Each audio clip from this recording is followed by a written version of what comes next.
Good morning, class.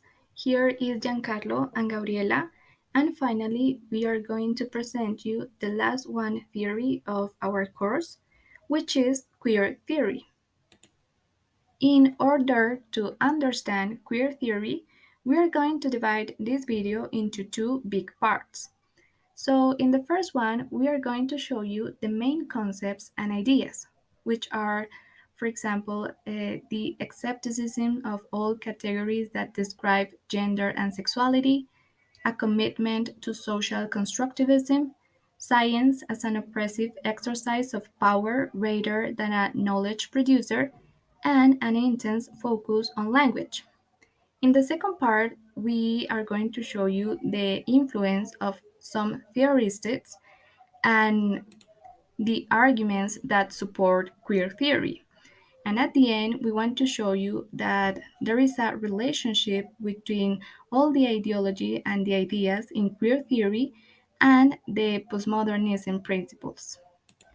So, the first idea that we need to have in mind is that queer theory is about liberation from the normal, especially where it comes to norms of gender and sexuality. So there is a tendency of established categories, such as categories of sexuality, gender, and sex. What happened with this? Queer theory see these concepts as oppressive, if not violent. So the main objective is to examine, question, and subvert in order to break them down. In the process of changing these concepts, queer theory ignores biology nearly completely and focuses upon them as social constructions perpetuated in language. But why do they think that these categories are social constructions?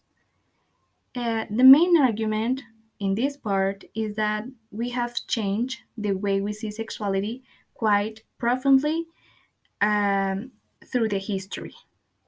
So, if we take a look at Christian history, we can see that male homosexuality has been considered a heinous sin. However, in contrast, the Greek culture, it was acceptable for men to have sex with adolescent boys until they were ready to marry. Now, in the 19th century, these concepts change again due to the rise of sexology, a dominant liberal discourse, and around homosexuality. No matter how this change, there is something that we have to keep in mind, and is that in both cases, homosexuality was something that people did rather than who they were. Um, So, since queer theorists believe that sex, gender, and sexuality are social constructions, chiefly dependent of the prevailing culture, they are less concerned about material progress than about how dominant discourses erect and enforce categories. So, just to sum up, even we have seen through history dramatic changes on the conceptions, we still or our understanding of sex and gender has changed much less.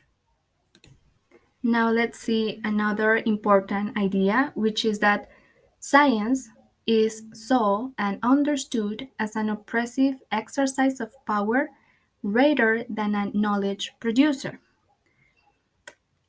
Like other postmodern theories, queer theory is a political project and its aim is to disrupt any expectations that people should fit into a binary position with regard to sex or gender and to undermine any assumptions that sex or gender are related to or dictate sexuality.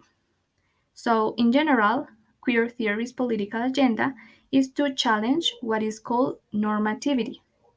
In order to change that normativity, theorists have published papers, but in those papers, queer theory usually begins by examining an idea, problematizing in queer theory, ways and eventually concluding that there can be no conclusions. So, what's the problem?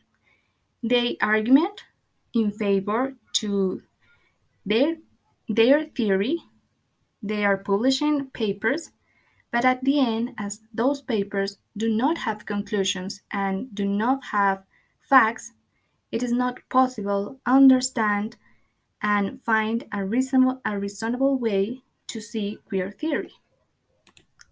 However, some universities and professionals are trying to understand this theory and are trying to explain what's happening. So, there are biologists and psychologists advancing knowledge of how the sexes differ or do not differ biologically and psychologically on average, how sexuality works, and why some people are gay, lesbian, bisexual, or transgender. However, their work is not welcome in queer theory because they see it as dangerous a violent way to categorize. So, in the same line as knowledge that is saw as something dangerous and violent, Foucault also is an influence in this theory by saying and highlighting the knowledge and relationship with it into the discourses. So Foucault studied the production of power knowledge, how the biological sciences legitimize the knowledge that the powerful use to maintain their dominance. So since 17th century, it exists this influence, and as scientists began to study and categorize sexuality and give an objective point of view, Foucault claims that they simultaneously constructed and create the sexual identities and categories that accompany these constructions. So, for Foucault, power is present on all levels of society because certain knowledges have been legitimized and accepted as true. I mean, they accept true science. So, the idea is that we think about the term woke, which means that we need to see what's happening in our society, even and rejecting all the scientific knowledge because this knowledge have like a dominant power that control all the categories, and there is a necessity to change it. Okay, guys, now continue with our presentation. We are going to expose about what are the main reference, some philosophers that our authors call them the Gormotors. But firstly, it's important to mention that, as my partner mentioned, that let's say the most important reference is Michel Foucault because with his theory about the power is everywhere and the power of the language and all of this, emerged F. Kapowski, Judith Butler, and Gail Rubin. They are the most important reference on the LGTB theory, but also on the feminist theory. Well, it's important to mention that the concept of the biopower was adopted by these three authors, but it's born with Foucault.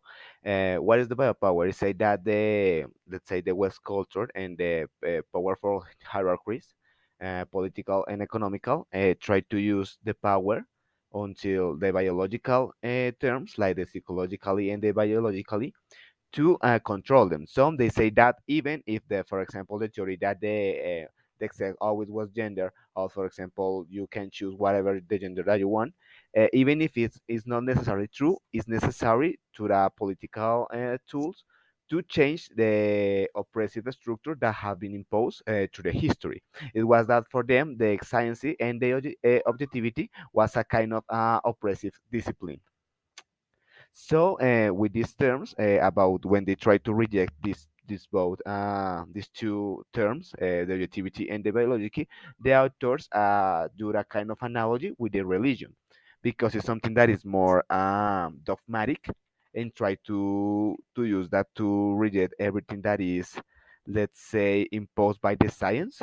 So they come like a church. They say that the academy becomes like a kind of a church.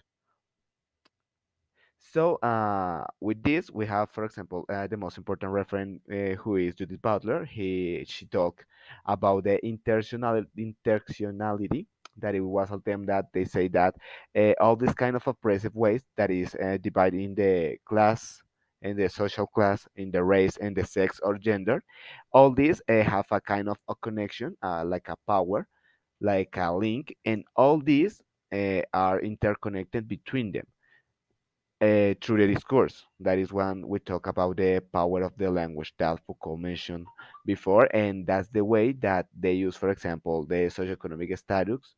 For example, if you are poor, you are in the last, or if you are, for example, a black woman, let's say, or if you are a black man, but if you are, for example, a black woman and you are lesbian, or if you are a trans black woman, let's say, you are, let's say, like, be more oppressing every time. And the last one is with with the sex and the gender. She said that all these terms are interconnected and can be separated one of them. Also, this is very important because it's very related with the phylogicentrism, that is Derrida notion. He's another French philosopher. He is very related with Foucault, and they say that all these terms has a kind of a connection that is constructed by the language of the privilege of the masculine white West men. So now about the postmodern principle, we have that firstly the popular language that Gabriela mentioned before that comes from Foucault. Second, the blurring of boundaries because they don't know exactly where is the limit in that part. For example, when they try to justify the pedophilia, try that document in France, in the mind of the 20th century, and the cultural relativism when they say, for example, what is to be a woman? It was a question. It was a question that Judith Butler was wondering herself, and the conclusion was that the woman is a notion that the white people used to try to oppress them, and so I repeat, even if it doesn't entirely true about what is the notion of woman, for them that's it's relative. The woman doesn't exist, let's say.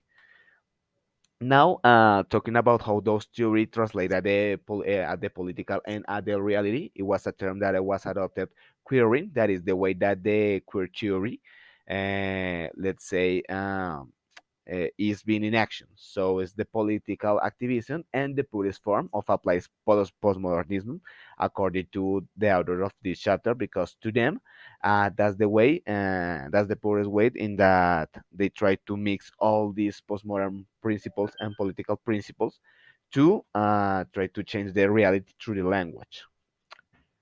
So, guys, that's it for this moment. So I see you in class.